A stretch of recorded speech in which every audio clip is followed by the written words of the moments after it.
Good afternoon, class. Good afternoon, ma'am. Okay, remain standing at tayo ay magpe-pray. In the name of the Father, and of the Son, and the Holy Spirit. Okay, repeat after me. Lord, Lord, thank you po sa araw na ito. thank you po sa araw na ito At sa mga blessings. at sa mga blessings. Gabayan niyo po kami. Gabayan niyo po kami At ang aming pamilya. at ang aming pamilya Sa araw-araw.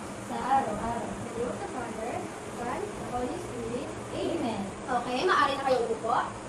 Miss Secretary, may absent ba tayo ngayon? Wala po. Okay, very good kayo dyan. Bago tayo mag-start sa ating magiging lesson ngayon, ay magbasahin muna natin ang ating magiging classroom rules. Okay, number 1, letter L. Listen attentively. Letter E. Engage respectfully. Letter A. Always follow instructions. And letter R. Raise your hand before you speak. And last, letter N. Nurture a positive attitude. Ayan ang dapat yung sundin ngayong araw para mas maging maayos ang ating klase. Okay ba yon? Apo. At bago tayo magsimula sa ating lesson, magkakaroon muna tayo ng activity. At ang ating activity ay tatawaging Help Mr. Vincent. Ano nga ulit? Help Mr. Vincent. And as you can see, eto si Mr. Vincent. Very sad siya kasi hindi niya malaman kung ano ang kanyang home. At para matulungan niyo siya, kailangan niyo i-observe ang tatlong picture na ito. Meron tayong, pakibasa, Sandy soil, clay soil, loam soil. at isa dyan sa mga picture na yan, ang bahay ni Mr. Vincent. Ang kailangan niyo lang gawin para matulungan siya ay i-observe ang tatlong soil na yan based sa kanyang color, condition, and texture. Naiintindihan ba? Apo. Meron kayong 3 minutes para ma-observe ang picture na yan at pipili lamang kayo dyan ng isa. Tingnan niyo na maigi ang picture. Okay, nakalipas na ang 3 minutes. Nakapili na ba kayo mga bata? Apo. Okay. At para makasagot kayo, may gagawin kayong mga action. Okay ba yon? Apo. Pag sinabi kong sandy soil, or kapag sandy soil ang sagot nyo, ang gagawin nyo lang ay i-shake ang hands nyo na parang ganito. Paano nga? Yan, very good. At kapag ang sagot nyo naman ay clay soil, at pag sinabi ko rin clay soil, ang gagawin nyo lang ay tatalon kayo ng mabagal. Tayo nga kayo. Ganito. Ganyan lang. Clay soil. Kunyari, sinabi ko clay soil. Ang gagawin? Yan, very good. Pwede na kayong magpupo. At kapag sinabi ko namang loam soil, or ang sagot nyo ay loam soil, ang gagawin nyo lang ay uupo at tatayo kayo na mabilis ng 2 beses. Katulad nito. Upo kayo. 1, 2, 1, 2. Ganun lang. Ulit nga. Gawin nyo nga rin. Sabi ko, loam soil. 1, 2, 1, 2. Okay, naiintindihan ba? Apo. So, handa na ba kayo mga bata? Apo. So, here's my question. Sa tingin nyo, saan dito maaaring tumira si Mr. Vincent? Sa sandy soil kaya? Sino ang may sagot na sandy soil? Sandy soil na sagot mo? Apo. Okay. Ginawa niya ay nag-shake ng hands. How about clay soil? Okay, walang sumagot ng clay soil. How about loam soil? Kupo mo. Yan, si Sunshine. Ang sagot niya ay loam soil. At ang tamang sagot ay sa loam soil. Si Mr. Vincent ay maaaring tumira sa loam soil at dyan lang siya nabubuhay.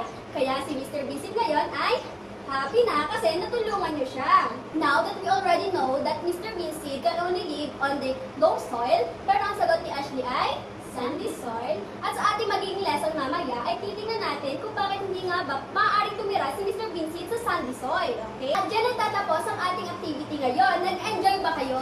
Apo.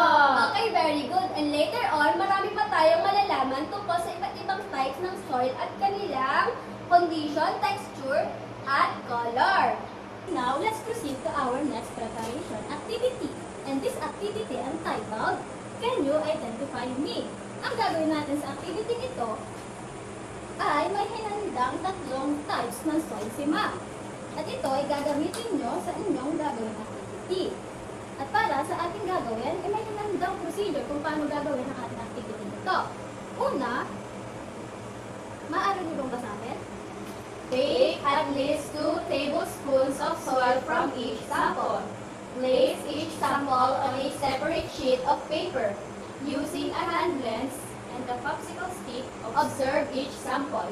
Write your observations in the table similar to the one below. Okay. Para naman sa ating table, ay may hinanda na si ma'am para sa inyo. Ang gagawin nyo na lang ay susulat nyo dito ang inyong sagot. Para sa ating directions, Look closely at the soil. Determine the characteristics of each soil. Do the activity safely and write down what you observed in the table. Ang ating table ay mayroong soil sample na kung saan sand is the sand, clay, and the loam. At i-identify nyo ang color, texture, at ang odor na ating soil. Naunawaan ba? Opo. Okay, bibigyan ko lamang kayo ng 3 minuto para tapusin ang ating activity. Naunawaan?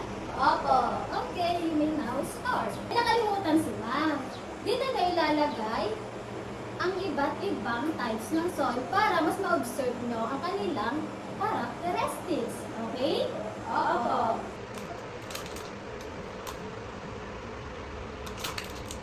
Very sticky. Yes. Can you see the sand? Also very rough. So rough. It's very rough and slightly watery. Are you done? Yes, teacher. Okay. Sino maaaring magsabi sa akin ng kanilang kasagutan? Me. Or, basahin ko ang ating sagot. Soil sample. Sand. The color is light brown. The texture is very rough. And the odor is there's no odor at all. Clay. The color is creamy brown or light brown. Its texture is very smooth. And the odor is slightly earthy. And lastly is low. Its color is brown black. Texture is slightly rough and watery. And the odor is very earthy. That's all, ma'am. Okay, thank you. How about sunshine? Sa sand po, ang color po niya ay light brown. Tapos po yung texture niya po is grainy. Tapos yung odor po niya is wala po masyado siyang amoy. Sa clay naman po, light brown. Then for its texture po ay sticky and watery po siya. Sa odor po, slightly earthy po. And then sa loam po, ang color po niya is dark brown po. Tapos texture po is rough and a bit watery po. Tapos yung odor niya po is strong earthy odor po. Maraming salamat sa inyong dalawa sa inyong mga kasagutan.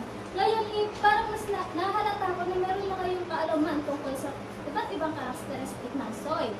And now, parang handa na kayo sa ating activity, sa ating discussion. Kasi ang ating discussion ay tinatawag na Different types of soil. Okay, class, based from our previous activity, what do you think is our lesson for today? me, ma'am. Yes, Heart? I think our lesson for today is all about soil. Soil. Very good. Our lesson for today is about the different types of soil. Let's have our objectives. Everybody please read. At the end of the lesson, the pupil should be able to... Mga bata, inaasahan ko na at the end of the lesson, ay matukoy niyo ang iba't ibang uri ng soil na meron sa ating kapaligiran. Naintindihan ba? Opo. Now let's have our first type of soil. But first, let's have the definition of what is soil. Ashley, can you please read? Soil is made up of the smallest particles of rocks, which contains decayed matter of plants and animals. Now, Ashley, based from what you've read, what did you understand about soil? Ang soil po is binubuo po siya ng mga smallest particles na galing po sa ating non-living things and living things. Very good. Ikaw naman, Heart, anong pagkakaintindi mo sa binasa ni Ashley? Ang pagkakaintindi ko po, ang soil daw po ay made up sa maliit na particle galing sa rock. At galing din po sa plants and animals. Very good. Both of your answers were correct. Soils are made of the smallest particles of rocks which contains the different decayed matter of plants and animals. It also has a different types of characteristics based on how they hold water, what is their color, and what is their texture. Now let's have the first type of soil. The different types of soil we have is the sand, the clay, and the loam. And the first type of soil is the sand. Now, sand has a large particles and feels rough. Now, based from your activity earlier, the one with the table that you written up, do you answer it correctly that the texture of the sand is rough? Yes. Yes, very good. Next, it cannot hold much water because water flows through it quickly. Since sand is rough and a bit grainy, it cannot hold much water. So earlier, Ashley said, Sunshine said that Mr. Seed cannot grow in sand. That is the reason why. Because the water flows through it quickly. Yes? Yes. Next, plants in sandy soil may dry out easily. This is another reason why Mr. Beanseed cannot live in sand. Last, rice plants do not grow well in sand because they need more water. Where do you always and commonly see sand? Me. Yes, At the ma'am. beach. Very good, at the beach. How about you, Ashley? Ano po? Sa dagat. Yes, at At the the sea beach. also. Very good. Let's have the another type of soil, which is Clay. Have you seen a clay? Yes, earlier in our activity. This is the clay. Again, based on your observation from previous activity, what is again its characteristics? Yes, heart. Give you one. It's very sticky. It's very sticky. Very good, Ashley. It's wet. Now let's see. Clay has a very tiny particles and feels sticky when wet. So both of your answers were correct. Yay! Next, it holds a lot of water and drains very slowly. Heart is correct, and also Ashley is correct when you say that it is sticky and wet because it holds a lot of water. Next, halos puro putik, di ba? Kasi doon mas madaling mag-grow ang mga palay. Ano? Naintindihan? Ma'am, I have a Yes, question. yes. What's your question? But Mr. Beanseed cannot grow in clay soil, only rice plants. Yes, because Mr. Beanseed is a different type of plant. He has a distinctive type of of soil where he can grow, okay? Okay, ma'am. Do you understand what the clay soil is? Yes. Yeah, now let's proceed to our last type of soil, which is Loam. Let's have the loam one. Do you observe the sand in here? Yes po. The Yes, sand. yes, It has yes. a Yes. grainy soil and the clay. Do you observe clay in here? Yes po. Yes. Second, it holds enough water but also drains well. You can see the loam. It is a bit wet, meaning it holds enough water but the problem is it drains well quickly. And then, ayan, loam is the best soil for most plants to grow healthy. Again, Mr. Beanseed can only grow on loam soil because loam soil is the best for almost plants to grow healthy. Intindihan? Yes, ma'am. Now, before we go back to our table from our experiment from earlier, let me ask you a question from our lesson.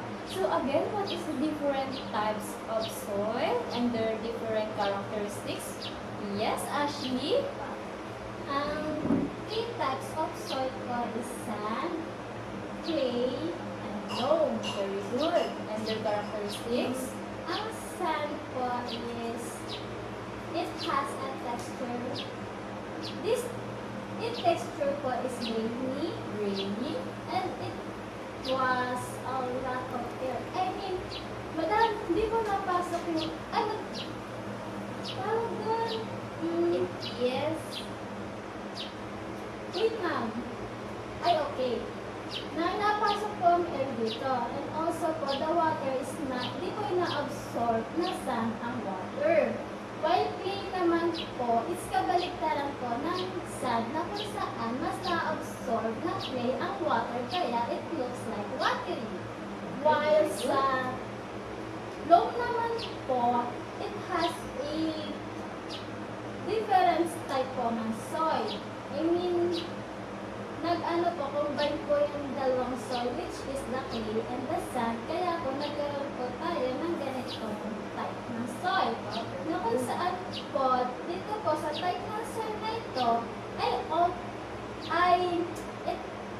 it's a little bit watery, but not like clay, na super watery po. Very good. Now, how about their color? Do they differ in terms of colors? For the sand po, color po ng sand is like browny. Yes, Brown it's light? like brown. And how about the clay? Brown, pagka-black po. Yes, Tapos and po, ang look po ay brown. brown. Very good. What about their similarities? Ma'am, Yes, Art? their similarities, all of this soil or all of those soil, we are able to see those soil in our environment. Very good. And the loam and the clay, all types of plants can live in those two, in the clay and in the loam. Am I right, ma'am? Okay, thank you, Art, for your wonderful answer. Your first one is correct. We can literally see these different types of soil everywhere in our nature and environment. But Hart says that both clay and the loam type of soil can grow all types of plants. But based on our discussion, di ba sinabi ni Ma'am that clay soil is only the best for rice plants. Rice Ito yung plants. mga palay. Ano yung Only palay? rice plants, ma'am. No, also the corns. Diba? And also mga tubo. Okay, ma'am. Yung tubo. So, do you already understand the different types of soil? Yes. Yes, and its characteristics. Yes. And how they hold water. Yes. And how plants grow in them. Yes. Now, very good. Give yourselves a round of applause. Yay! So, since we're done to our discussion, let's now proceed to our group activity. This activity, you may apply it to real life situation na makakaharap nyo in the future. And it's titled Soil Sleuths, Exploring Sand, Loam, and Clay. May hinandang ng chart si Ma'am na kung saan dito nilalagay yung sagot. And also, si Ma'am na din naman prepare ng inyong materials para magawa po natin ng ating experiment. Okay? For the group 1. And this is for the group 2. For 3, source. Dito nilalagay yung soil at saka yung water. For our step 1, take a small pinch of dry sand first. Take a small pinch of dry sand. What color is it? Light brown. Okay. You may write it to your chart. Can you see individual grains from the sand? Yes. Are the particles big or small? Small. Is it small? You will check it. Yes po, later. And you're going to present it in front. Are you done? Okay, you may now start. Group 1. For the color of sand, it is light brown. For loam, brown. And for clay, dark brown. How about group 2? For the color of the sand po, it is light brown. For the loam, it is brown. And for the clay, it is dark brown. You have the same answer. How about the textures if it's dry? For sand, grainy. For loam, slightly wet. For clay, still. Okay, for group 2, for the sand's texture, it is grainy. For the loams, it is rough. For the clay, it is smooth po. Now that you are done to our presentation, can you give yourself a round of applause? Yay! Then you may now take your seat. I hope you understand more about our lesson for today. Do you have any clarification, questions? Okay. Now that we are done, let's now proceed to our evaluation. Na kung saan itetest natin kung may natutunan ba talaga tayo sa ating lesson na ginawa ngayon. You understand? Yes! So class, let's have an oral recitation to evaluate what you have learned. All you need to do is to raise your hand before you answer. So it's alright? Yes! Okay, for number 1. It is a small particle of rocks that contains decayed tiny organisms and plants. A. Clay. B. Loam. C. Sand. Or D. Soil. Ma'am, Yes, Ashley? letter D po, soil. Okay, very good. For number 2, the kind of soil that is sticky when wet and has the finest texture. A. Clay. B. Loam. C. Humus. D. Sand. Ma'am A! Ma'am Okay, class, kindly put your hands down. Always remember our class rules. You need to raise your hand before you speak. Okay, sunshine? It's alright? Is that alright? Okay po, sorry Okay, po. okay, for number 2 again. Let me read it again. The kind of soil that is sticky when wet and has the finest texture. A. Clay. B. Loam. C. Humus. D. Sand. Ma'am. Okay, Sunshine? A po. What's the letter A? Sand. Okay, very good. Let's proceed to number 3. It is a mixture of sand and clay. A. Clay. B. Loam. C. Humus. D. Sand. Yes, Ashley? Loam po. What's the letter? Letter B. Loam. Very good. Okay, for number 4. It is a dark color organic material which is made up of decaying plants and animals found in the uppermost layer of the soil. A. Clay. B. Loam. C. Humus. D. Sand. Okay, Sunshine? C po. Humus. Your answer is incorrect, but it's okay. Let's hear Ashley's answer. Letter B po. Loam. Okay, very good. You can try again for number 5. For number 5, the particles of the soil are coarse and loose. A. Clay. B. Humus. C. Loam. Or letter D. Sand. Ma'am, Okay, Sunshine? I think it's letter D po. Sand. Okay, very good. Your answer is correct. Since it's already time, children, kindly write your assignment on your notebook. Here. Okay, children, that's all for today. Thank you and goodbye.